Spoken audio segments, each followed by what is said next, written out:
আমন্ত্রণ দীপ্ত সংবাদে আপনাদের সঙ্গে রয়েছে আমি শারমিন নিপা। শুরুতেই জানিয়ে দেব নিটল টাটা সংবাদ শিরোনাম। প্রথম ধাপের ১৫০ উপজেলা নির্বাচনের প্রতীক বরাদ্দ, বান্দরবানের ৩ উপজেলায় ভোট স্থগিত। দেশের প্রায় সব জেলায় বইছে তাপপ্রবাহ, তীব্র গরমে হাসপাতালে বাড়ছে বয়স্ক ও শিশু রোগী। চট্টগ্রামে বেসরকারি হাসপাতাল ক্লিনিকে ২৪ ঘন্টার কর্মবিরতি, ভোগান্তিতে রোগী ও স্বজনেরা।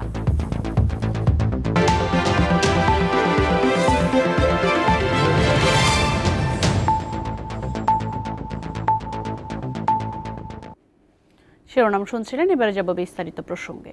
প্রথম ধাপের ১৫০টি উপজেলা নির্বাচনের প্রার্থীদের প্রতীক বরাদ্দ দিয়েছেন রিটার্নিং কর্মকর্তারা। সোমবার মনোনয়নপত্র প্রত্যাহারের সময় শেষ হয়, সেই হিসেবে চূড়ান্ত প্রার্থীদের মধ্যে প্রতীক বরাদ্দ করেন রিটার্নিং কর্মকর্তারা। নাটোরের সিংড়ায় অপহরণের শিকার দেলোয়ার হোসেন একক প্রার্থী হিসেবে বিনা প্রতিদ্বন্দ্বিতায় উপজেলা চেয়ারম্যান নির্বাচিত হয়েছেন। মঙ্গলবার অন্য প্রার্থীদের মাঝে প্রতীক বরাদ্দ শেষে এই ঘোষণা দেন রিটার্নিং কর্মকর্তা আব্দুল লতিফ শেখ। মাগুরায় ২টি উপজেলার প্রতিদ্বন্দ্বী প্রার্থীদের মাঝে প্রতীক বরাদ্দ দেওয়া হয়েছে। ২টি উপজেলায় চেয়ারম্যান, ভাইস চেয়ারম্যান ও মহিলা ভাইস চেয়ারম্যান পদে ২৪ জন প্রতিদ্বন্দ্বিতা করছেন। মুন্সিগঞ্জ সদর উপজেলায় চেয়ারম্যান, ভাইস চেয়ারম্যান ও মহিলা ভাইস চেয়ারম্যান পদে ১ জন করে প্রার্থী থাকায় তারা বিনা প্রতিদ্বন্দ্বিতায় নির্বাচিত হন।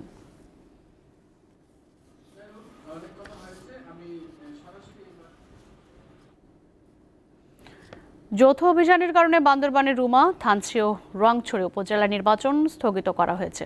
রাজধানীর আগারগাঁওয়ে নির্বাচন ভবনে মঙ্গলবার আইন শৃঙ্খলা বিষয়ক আন্তঃমন্ত্রণালয় সভায় এই সিদ্ধান্ত হয়। এতে সভাপতিত্ব করেন প্রধান নির্বাচন কমিশনার কাজী হাবিবুল আওয়াল। সভায় নির্বাচন কমিশনার ছাড়াও সেনা, নৌ ও বিমান বাহিনী এবং পুলিশ ও আনসার সহ বিভিন্ন আইন শৃঙ্খলা বাহিনীর প্রতিনিধিরা অংশ নেন। নির্বাচন কমিশনের তফসিল অনুযায়ী আগামী ৮ মে প্রথম দফায় ১৫০টি এবং ২১ মে দ্বিতীয় ধাপে ১৬০টি উপজেলায় ভোট গ্রহণ হবে। সভার পর সাংবাদিকদের ব্রিফিং করেন ইসি সচিব জাহাঙ্গীর আলম। উপজেলা বান্দরবনের ৩টি উপজেলা যথা থানচি, রুমা এবং রোয়াংছড়িতে আমাদের বাংলাদেশ সেনাবাহিনী, পুলিশ, বিজিবি, র্যাব এবং অন্যান্য বাহিনী সময়ের যৌথ অপারেশন চলমান রয়েছে। তাই এই অপারেশন চলমান থাকায় গোয়েন্দা সংস্থা সময়ের সুপারিশের ভিত্তিতে নির্বাচন কমিশন এই ৩টি উপজেলা নির্বাচন পরবর্তীতে অনুষ্ঠান করবেন মর্মে সিদ্ধান্ত গৃহীত হয়েছে। বিনিয়োগ, কর্মসংস্থান ও বন্দর ব্যবস্থাপনা সহ বিভিন্ন ক্ষেত্রে সহযোগিতা এগিয়ে নিতে কাতারের সঙ্গে ৫টি চুক্তি ও ৫টি সমঝোতা স্মারকে সই করেছে বাংলাদেশ। মঙ্গলবার প্রধানমন্ত্রীর কার্যালয়ে দ্বিপাক্ষিক বৈঠকের পর এগুলো সই হয়। বৈঠকে অংশ নেন কাতারের আমির Sheikh Tamim bin Hamad Al Thani ও প্রধানমন্ত্রী শেখ হাসিনা। বন্ধুত্বের নিদর্শনস্বরূপ ঢাকার মিরপুরে একটি সড়ক কাতার আমিরের নামে নামকরণ করেছে সরকার। বিশ্ব রাজনীতির গুরুত্বপূর্ণ ব্যক্তি কাতারের আমির প্রধানমন্ত্রীর কার্যালয়ে পৌঁছান সোমবার সকাল 10:30টার কিছু আগে। তখন টাইগার গেটে তাঁকে ফুলেল শুভেচ্ছা জানান বাংলাদেশের সরকার প্রধান শেখ হাসিনা। কাতারের আমির Sheikh Tamim bin Hamad Al থানিকে সঙ্গে নিয়ে শিমুল হলে প্রবেশ করেন প্রধানমন্ত্রী শেখ হাসিনা। প্রায় ৩০ মিনিট একান্ত বৈঠকে অংশ নেন দুই দেশের সরকার প্রধান। এরপর গ্লোবাল হলে আনুষ্ঠানিক ফটো সেশন করেন দুই নেতা। বেলা 11টার দিকে চামেলি হলে দ্বিপক্ষীয় বৈঠকে অংশ নেন কাতারের আমির ও বাংলাদেশের প্রধানমন্ত্রী। এ সময় সেখানে উপস্থিত ছিলেন দুই দেশের মন্ত্রী ও শীর্ষ কর্মকর্তারা। তারা আলোচনা করেন কাতার ও বাংলাদেশের মধ্যে 10টি দ্বিপক্ষীয় দলিল স্বাক্ষরের বিষয় নিয়ে। এরপর করবি হলে 5টি চুক্তি ও 5টি সমঝোতা স্মারক স্বাক্ষর হয়। দুই দেশের প্রতিনিধিরা স্বাক্ষর করেন দ্বৈত কর পরিহার ও কর ফাঁকি, আইনগত বিষয়ে সহযোগিতা, সাগর পথে পরিবহন, উভয় দেশের পারস্পরিক বিনিয়োগ উন্নয়ন ও সুরক্ষা, দুই দেশের মধ্যকার দণ্ডপ্রাপ্ত ব্যক্তিদের হস্তান্তর এবং যৌথ ব্যবসা পরিষদ গঠন সংক্রান্ত চুক্তি। এ সময় শ্রমশক্তি, বন্দর পরিচালনা, উচ্চশিক্ষা ও বৈজ্ঞানিক গবেষণা, যুব ও ক্রীড়াক্ষেত্র এবং কূটনৈতিক প্রশিক্ষণে সহযোগিতা সংক্রান্ত 5টি সমঝোতা স্মারক সই করে বাংলাদেশ ও কাতার। বন্ধুত্বের নিদর্শনস্বরূপ মিরপুর ইসিবি চত্বর থেকে কালশী উড়াল সেতু পর্যন্ত সড়ক কাতারের আমিরের নামে নামকরণ করেছে বাংলাদেশ। ভিডিও কনফারেন্সে এই সড়ক এবং মিরপুরের কালশী এলাকার বালুর মাঠে নির্মিতব্য পার্ক উদ্বোধন করেন কাতারের আমির Sheikh Tamim bin Hamad Al Thani. Nazmul Hossain, Deepto সংবাদ, ঢাকা। বাংলাদেশের বিশেষ অর্থনৈতিক অঞ্চলে কাতারকে বিনিয়োগের আহ্বান জানিয়েছেন রাষ্ট্রপতি মোহাম্মদ শাহাবুদ্দিন। দুপুরে বঙ্গভবনে বাংলাদেশের সফররত আমিরের সঙ্গে সৌজন্য সাক্ষাতে তিনি এই আহ্বান জানান। রাষ্ট্রপতি বলেন, বাংলাদেশ সরকার বিদেশি বিনিয়োগের জন্য 100টি বিশেষ অর্থনৈতিক অঞ্চল স্থাপনা করেছে। এসব জায়গায় কাতারের বিনিয়োগকারীদের পেট্রোকেমিক্যাল, জ্বালানি, মেশিনারিজ, তথ্য প্রযুক্তি, ইলেকট্রনিক্স, সিরামিক খাতে বিনিয়োগের আহ্বান জানান তিনি। এছাড়াও বাংলাদেশকে তরল প্রাকৃতিক গ্যাস এলএনজি দেওয়ার জন্য কাতার সরকারকে ধন্যবাদ জানিয়ে তাদের কাছে দীর্ঘমেয়াদী জ্বালানির সহায়তা চেয়েছেন রাষ্ট্রপতি। প্রায় 4.25 লাখ বাংলাদেশিকে কর্মসংস্থানের সুযোগ দেওয়ার জন্য কাতার সরকারের প্রতি কৃতজ্ঞতা জানান রাষ্ট্রপতি মোহাম্মদ শাহাবুদ্দিন। একটি চিহ্নিত গোষ্ঠী গণতন্ত্র, ভোটাধিকার নস্যাৎ করতে নির্বাচন বিরোধী অপতৎপরতায় নেমেছে বলে অভিযোগ করেছেন আওয়ামী লীগ সাধারণ সম্পাদক ওবায়দুল কাদের। ঐক্যবদ্ধভাবে তাদের প্রতিহত করার আহ্বান জানিয়েছেন তিনি। মঙ্গলবার রাজধানীর বঙ্গবন্ধু অ্যাভিনিউয়ে জনগণকে ভোটাধিকার প্রয়োগে উৎসাহিত করতে প্রচারপত্র বিতরণ ও ঢাকা মহানগর উত্তর দক্ষিণ আওয়ামী লীগের সভাপতি ও সাধারণ সম্পাদকদের যৌথ সভায় তিনি এসব কথা বলেন। ওবায়দুল কাদের বলেন, প্রধানমন্ত্রী উপজেলা নির্বাচনে সবাইকে ভোটের মাধ্যমে সাংবিধানিক অধিকার প্রয়োগের আহ্বান জানিয়েছেন। বাংলাদেশ বিরোধী ষড়যন্ত্র শুধু দেশে নয়, বিদেশেও হচ্ছে বলে জানান তিনি। দেশ বিরোধী একটি অপশক্তি লাগাতারভাবে নানামুখী ষড়যন্ত্র চক্রান্ত চালিয়ে যাচ্ছে। গণতন্ত্র, শান্তি, উন্নয়ন, নির্বাচন বিরোধী এই অপশক্তির বিরুদ্ধে ঐক্যবদ্ধ প্রতিরোধ করে তুলতে হবে। দেশের প্রায় সব জেলায় বইছে তাপপ্রবাহ। হিটস্ট্রোকে 2 জেলায় মারা গেছেন 2 জন। পটুয়াখালীর বাউফলে হিটস্ট্রোকে শাহ আলম খান নামের এক পুলিশ সদস্যের মৃত্যু হয়েছে। গতরাতে বরিশালের শেরে বাংলা মেডিকেল কলেজ হাসপাতালে নেওয়ার পথে তার মৃত্যু হয়। গতরাতে বরগুনার আমতলী উপজেলায় অজিতুন নাসা নামে 60 বছর বয়সী এক নারী অতিরিক্ত গরমে মাথা ঘুরে পড়ে যান। স্বজনরা তাকে দ্রুত আমতলী উপজেলা স্বাস্থ্য কমপ্লেক্সে নিলে চিকিৎসক মৃত ঘোষণা করেন। গরমে বাড়ছে শিশু ও বয়স্ক রোগীর সংখ্যা। এদিকে ব্রাহ্মণবাড়িয়া সদর হাসপাতালে শিশুদের ওষুধের তীব্র সংকট দেখা দিয়েছে। হাসপাতাল কর্মরত চিকিৎসকরা জানান, বয়স্ক রোগীদের ওষুধ পর্যাপ্ত থাকলেও শিশুদের ওষুধের সরবরাহ নাই বললেই চলে। বরগুনায় 24 ঘন্টায় 83 জন ডায়রিয়ায় আক্রান্ত হয়ে হাসপাতালে ভর্তি হয়েছে। বৃষ্টির আশায় কুষ্টিয়া ও চুয়াডাঙ্গা সহ বিভিন্ন স্থানে নামাজ অনুষ্ঠিত হয়েছে।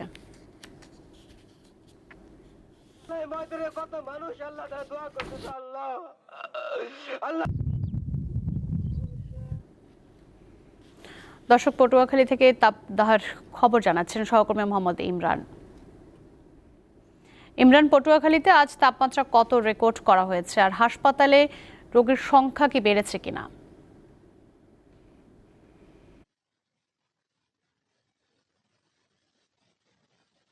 করা হয়েছে। তো তীব্র গরমে কিন্তু দিশেহারা হয়ে পড়েছে নিম্ন আয়ের খেটে খাওয়া মানুষ। অনেকেই কিন্তু আমরা যারা খেটে খাওয়া মানুষ রয়েছে তাদের কিন্তু গাছের তলা এবং ঠান্ডা পানীয় দোকান রয়েছে, এই সকল দোকানে ভিড় করতে দেখেছি। আর হাসপাতালগুলোতে কিন্তু ব্যাপক রোগীর সংখ্যা বেড়েছে। বিশেষ করে ডায়রিয়া এবং নিউমোনিয়া আক্রান্ত অসংখ্য রোগী কিন্তু হাসপাতালে ভর্তি হয়েছে। আমি যদি আপনাকে বলি, পটুয়াখালীতে গত 24 ঘন্টায় জেলার বিভিন্ন হাসপাতালে কিন্তু 110 জন রোগী ডায়রিয়া আক্রান্ত হয়ে ভর্তি হয়েছে এবং গত এক সপ্তাহে কিন্তু 779 জন রোগী ভর্তি হয়েছে। আমি এই মুহূর্তে রয়েছি কলাপাড়া হাসপাতালে। তো এই হাসপাতালে গতকাল বিকাল 4টা থেকে আজ বিকাল 4টা পর্যন্ত কিন্তু 22 জন ডায়রিয়া আক্রান্ত রোগী ভর্তি হয়েছে। শয্যার সংকট থাকায় অনেক রোগী কিন্তু এই হাসপাতালের করিডোরে ঠাঁই হয়েছে এবং অনেকে কিন্তু মেঝেতে বসে চিকিৎসা নিচ্ছেন এবং অনেকে কিন্তু বারান্দায় বসে চিকিৎসা নিচ্ছেন। বেশি রোগীর চাপে কিন্তু আমরা যেটা দেখেছি যে এখানে যে চিকিৎসকরা রয়েছে তারা কিন্তু চিকিৎসা সেবা দিতে হিমশিম খাচ্ছে। আরেকটি বিষয় আপনাকে জানিয়ে রাখি, এই কলাপাড়াতে কিন্তু গত 21 এপ্রিল কিন্তু ডায়রিয়া আক্রান্ত হয়ে 20 জন মৃত্যু হয়েছে। আর আপনি খবরে যেটা বলছিলেন যে পটুয়াখালীর বাউফল উপজেলায় কিন্তু হিট স্ট্রোকে কিন্তু গতকাল রাতে এক পুলিশ সদস্যর মৃত্যু হয়েছে। তিনি কিন্তু ঢাকায় ডিবি পুলিশে কর্মরত ছিলেন। তো দিন দিন কিন্তু এই গরমের তাপমাত্রা বাড়ছে এবং মানুষের মধ্যে কিন্তু এক ধরনের অসহনীয় তাপমাত্রার কারণে তারা কিন্তু অনেকটা দুর্ভোগে পড়েছেন। আরেকটি বিষয় আপনাকে জানিয়ে রাখি, তীব্র গরমের কারণে কিন্তু পটুয়াখালী কুয়াকাটা সমুদ্র সৈকতের যে পর্যটক রয়েছে, পর্যটকের সংখ্যা আগের তুলনায় কিন্তু অনেকটা কমেছে এবং এতে কিন্তু ব্যবসায়ীরা অনেকটা লোকসানে পড়েছে। তো নিতা, আসলে পটুয়াখালী থেকে আমার কাছে এই ছিল সর্বশেষ। ইমরান, আপনাকে অনেক ধন্যবাদ আমাদের সঙ্গে যুক্ত হবার জন্য। রাজধানীর শ্যামবাজার ঘাটে জেটিতে থাকা একটি লঞ্চে অগ্নিকাণ্ডের ঘটনা ঘটেছে। এমবি বাঙালি নামে লঞ্চটির 3 তলায় এই আগুন লাগে। মঙ্গলবার দুপুর 12:55 এই আগুনের ঘটনা ঘটে বলে জানায় ফায়ার সার্ভিস। তবে এই সময় লঞ্চে কোনো যাত্রী ছিল না। দুর্ঘটনার 20 মিনিট পর ফায়ার সার্ভিসের 5টি ইউনিট আগুন নেভানোর কাজে যোগ দেয়। পরে বেলা 1:45 আগুন নিয়ন্ত্রণে আনার বিষয়টি নিশ্চিত করে ফায়ার সার্ভিস। তবে এখন পর্যন্ত এই আগুন লাগার কারণ জানায়নি ফায়ার সার্ভিস।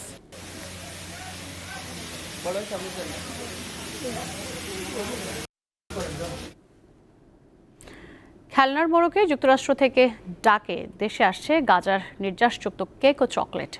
এমন একটি মাদকের চালান সহ 3 জনকে গ্রেফতার করেছে মাদকদ্রব্য নিয়ন্ত্রণ অধিদপ্তর। সংস্থাটি বলছে, কেক ও চকলেটের মতো খাবারে মাদক মেশানো বড় চিন্তার বিষয়। যুক্তরাষ্ট্রের ক্যালিফোর্নিয়া থেকে ডাকযোগে ঢাকায় আসে একটি পার্সেল, যা শিশুদের খেলনার মতো মোড়কে ঢাকা হয়। কিন্তু পার্সেলটির খবর পেয়ে মাদকদ্রব্য নিয়ন্ত্রণ অধিদপ্তর পরীক্ষা নিরীক্ষা চালিয়ে মাদক থাকার বিষয়টি নিশ্চিত হয়। ওই কার্টুনের ভেতরে 6টি প্যাকেট ছিল, যাতে পাওয়া যায় 1300 গ্রাম কুশ, 28 গ্রাম করে ওজনের 9টি গাঁজার চকলেট এবং 10টি গাঁজার কেক। এগুলো যুক্তরাষ্ট্রে তৈরি। পার্সেলটি পাঠানোর ক্ষেত্রে ভুয়া ঠিকানা ব্যবহার করা হলেও সঠিক মোবাইল নম্বর দেয়া হয়।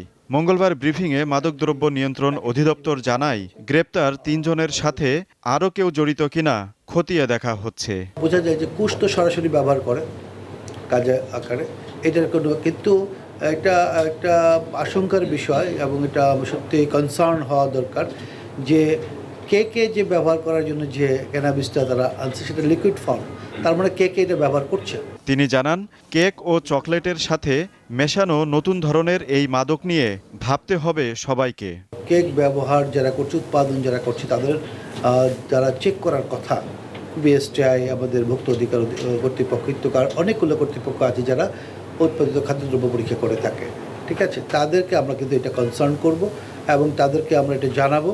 যুক্তরাষ্ট্র থেকে আসা এসব মাদক কারা সেবন করে এবং কার মাধ্যমে দেশে আসে তা তদন্তে বেরিয়ে আসবে বলে আশা এই কর্মকর্তার। আজিজুল ইসলাম, দীপ্ত সংবাদ, ঢাকা। এবারে কেওয়াই স্টিল চট্টগ্রাম সংবাদ।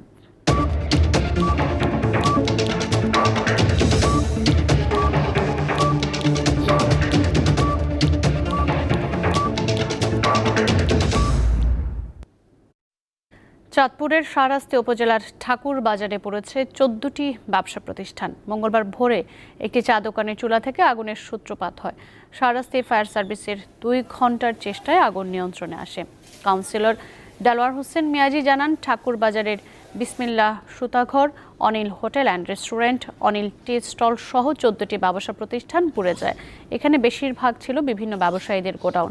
রাস্তা সরু থাকায় ফায়ার সার্ভিস ঘটনাস্থলে পৌঁছাতে সময় লাগে।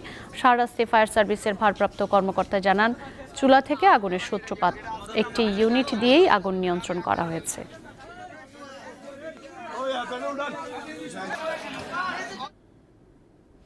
চট্টগ্রামে বেসরকারি হাসপাতাল, ক্লিনিক ও ডায়াগনস্টিক সেন্টারে 24 ঘন্টার কর্মবিরতিতে ভোগান্তিতে পড়েছেন রোগী ও স্বজনরা। সম্প্রতি পটিয়া জেনারেল হাসপাতাল ও নগরীর মেডিকেল সেন্টারে চিকিৎসকের ওপর হামলার প্রতিবাদে চিকিৎসা সেবা বন্ধ রেখেছে তারা। এতে চট্টগ্রাম মেডিকেলে চাপ বেড়েছে কয়েক গুণ। ৭৫ বছর বয়সী জালাল উদ্দিন কক্সবাজারের কুতুবদিয়া থেকে জটিল সমস্যা নিয়ে মঙ্গলবার যান চট্টগ্রামের পার্ক ভিউ হাসপাতালে। সেখানে গিয়েই পড়েন চরম ভোগান্তিতে। আমাদের রোগী যে সিরিয়াস, উনি খাওয়া দাওয়া করতে পারছে, উনি বিছানা অনেক কষ্ট করে এখান থেকে আনলাম, এটা আমাদের ভোগান্তি না। যারা আগে কোনো কনসালটেন্ট দেখাইতো এরকম কোনো পেশেন্ট আসতেছে না, তারা হয়তো জানে না, তারা হয়তো আসতেছে। একই অবস্থা অন্য রোগী এবং তাদের স্বজনদের। ভোর 6টা থেকে বেসরকারি হাসপাতাল এবং ক্লিনিকে চিকিৎসা না দেয়ায় এমন অবস্থা। আজকে নাকি এখানে অবরোধ, এখন আমরা রোগী নিয়ে কোথায় যাবো সেটা চিন্তা করতেছি আর কি। এখানে তো অবরোধে আমরা জানি না, এখন আমরা রোগী নিয়ে কোথায় যাবো, রোগী এখানে ভর্তি দিচ্ছে না, কি করবো আমরা। এ অবস্থায় শহর এবং জেলার বিভিন্ন জায়গার রোগীরা ভিড় করেন চট্টগ্রাম মেডিকেল কলেজ হাসপাতালে। চাপ বাড়ায়, সেখানে সেবা পেতে দীর্ঘ সময় লাগে। নিম্নবিত্ত যারা আছে তারাও অনেক ভোগান্তিতে পড়ে গেছে। এখন মনে করেন গরমের সময় অনেক রোগী অনেক কষ্ট নিয়ে এখানে আসতেছে। সমস্যা হয়েছে কর্মবিরতি বন্ধ, ওই সময়তে এখানের আশ্রয় নেওয়া আর কি। বেসরকারি ক্লিনিক ও ডায়াগনস্টিক সেন্টার কর্তৃপক্ষ বলছেন, চিকিৎসকদের উপর হামলাকারীদের শাস্তি এবং কর্মক্ষেত্রে নিরাপত্তা নিশ্চিত না হওয়া পর্যন্ত আন্দোলন চলবে। যদি চিকিৎসকদের উপর উপর্যুপুরে এভাবে যদি হামলা হতে থাকে, আমার মনে হয় চিকিৎসকরা ব্যক্তিগতভাবে শঙ্কিত হয়ে যাবে, রেফারাল সিস্টেমও বেড়ে যাবে। আমরা আশা করছি সরকার এবং প্রশাসন এসবের বিরুদ্ধে সঠিক তদন্ত সাপেক্ষে ব্যবস্থা নেবে। সম্প্রতি নগরীর মেডিকেল সেন্টার ও পটিয়া উপজেলার জেনারেল হাসপাতালে চিকিৎসকের উপর দুর্বৃত্ত ও রোগীর স্বজনদের হামলার প্রতিবাদে কর্মবিরতি পালন করছেন চিকিৎসকরা। দীপ্ত বার্তা কক্ষ। সড়ক দুর্ঘটনায় চট্টগ্রাম প্রকৌশল ও প্রযুক্তি বিশ্ববিদ্যালয় চুয়েটের 2 শিক্ষার্থী নিহত ও 1 শিক্ষার্থী আহতের ঘটনায় চট্টগ্রাম কাপ্তাই সড়ক অবরোধ, ক্লাস ও পরীক্ষা বর্জন কর্মসূচি পালন করেছে শিক্ষার্থীরা। সকাল থেকে সড়ক অবরোধ করে নানা কর্মসূচি পালন করে তারা। এই সময় কাপ্তাইয়ের সাথে চট্টগ্রামের সড়ক যোগাযোগ বন্ধ হয়ে যায়। সোমবার বিকেলে চট্টগ্রাম কাপ্তাই সড়কের সেলিনা কাদের চৌধুরী কলেজ সংলগ্ন এলাকায় বাসের চাপায় নিহত হয় মোটরসাইকেল আরোহী চুয়েটের 2 শিক্ষার্থী শান্ত সাহা ও তৌফিক হোসেন। এ সময় আহত হয় জাকারিয়া হিমু নামে আরেক শিক্ষার্থী।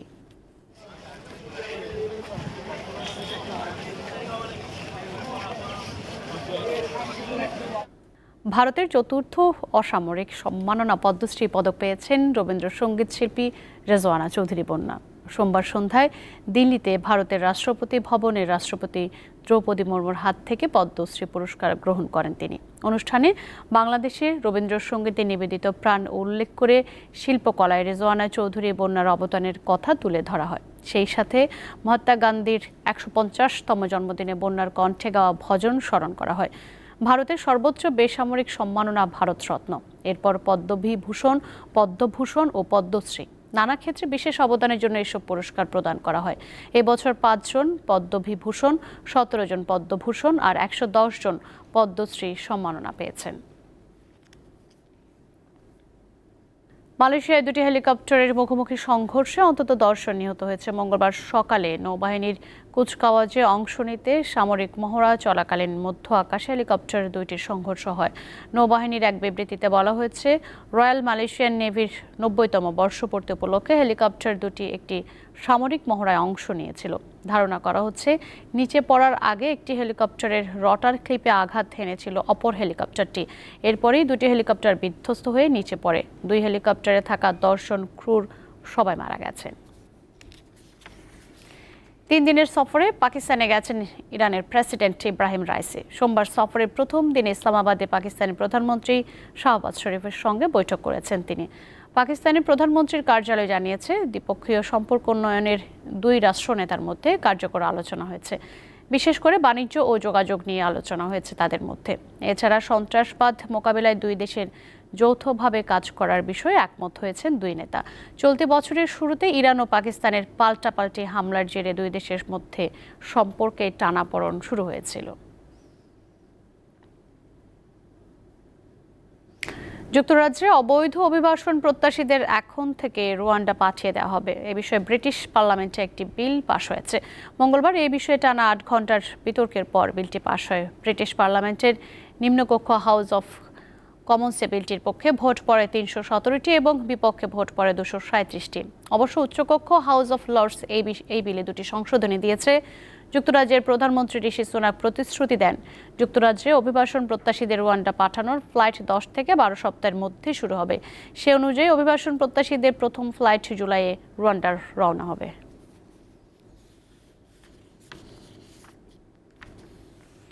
পূর্ব এশিয়ার দেশ তাইওয়ানে 2 শতাধিক বারের বেশি ভূমিকম্প আঘাত হেনেছে। সোমবার স্থানীয় সময় রাত থেকে মঙ্গলবার ভোর পর্যন্ত দেশটির পূর্ব উপকূলে কম্পনগুলো অনুভূত হয়। এর মধ্যে সবচেয়ে শক্তিশালী কম্পনটি ছিল 6.3 মাত্রার।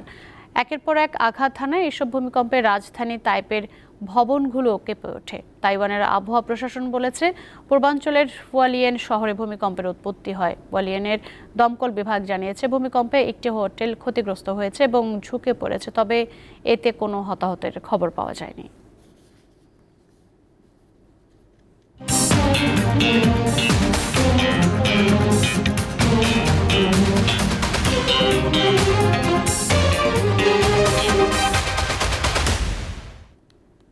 এবারে জানিয়ে দেব খেলার খবর। জিম্বাবুয়ের বিপক্ষে 5 ম্যাচ টি-20 সিরিজের জন্য 17 সদস্যের প্রাথমিক দল ঘোষণা করেছে বিসিবি।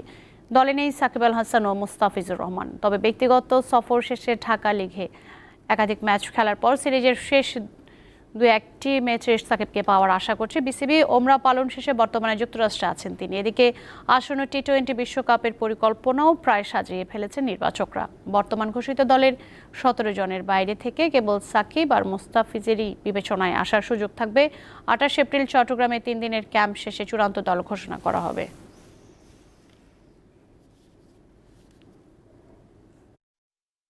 দর্শক, দীপ্ত সংবাদ শেষ করব, কিন্তু তার আগে জানিয়ে দেব নিটল টাটার সংবাদ শিরোনাম আরও একবার।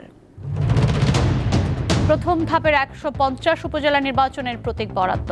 বান্দরবানের 3 উপজেলায় ভোট স্থগিত। দেশের প্রায় সব জেলায় বইছে তাপপ্রবাহ। তীব্র গরমে হাসপাতালে বাড়ছে বয়স্ক ও শিশু রোগী। চট্টগ্রামে বেসরকারি হাসপাতাল ক্লিনিকে 24 ঘন্টার কর্মবিরতি। ভোগান্তিতে রোগী ও স্বজনেরা।